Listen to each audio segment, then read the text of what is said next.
Здравствуйте, друзья! Привет вам с Горного Алтая! Поздравляем вас с Международным днем гор. Этот праздник официально был утвержден Организацией Объединенных Наций и отмечается 11 декабря. Почему важны горы? Что говорят цифры? Горы покрывают более четверти Земли и являются домом почти для миллиарда человек. Горы – это места обитания четверти флоры и фауны мира, концентрация богатейших биологических видов, в том числе редких и исчезающих. В Горном Алтае обитают такие редкие виды животных, как ирбис, снежный барс, архан, горный баран, алтайский улар и другие, которых во многих странах уже нет. Горы дают 70% запасов пресной воды в мире, которые концентрируются в ледниках, озерах и реках.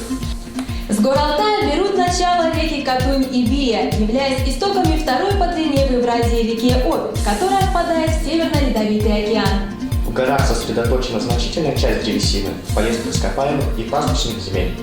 Горы включают огромное разнообразие рельефа, климата, а также разнообразие известных человечеству культур. Горы по своему геологическому строению и тектонике наиболее сложные элементы внутренних структур Земли. Горы – это активный отдых, спорт и туризм. Летом и зимой можно наслаждаться горами, просто путешествуя по ним и любоваться красотой природы.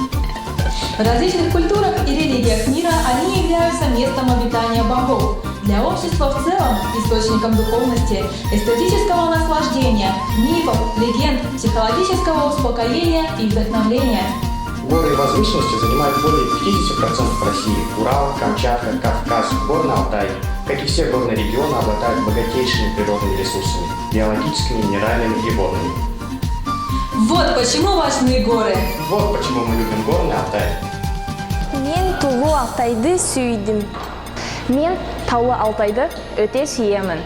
我爱戈尔诺阿尔泰斯克。 Мен Таулы Алтайды сүйемін. Маған Алтай таулары өте қатты ұнайды. Би ол Алтайды қатты. Таулар менің төрелім. Таулы Алтай менің туған жерім. 高山是我家。 Dağlar менің үйім. Таулар менің үйім.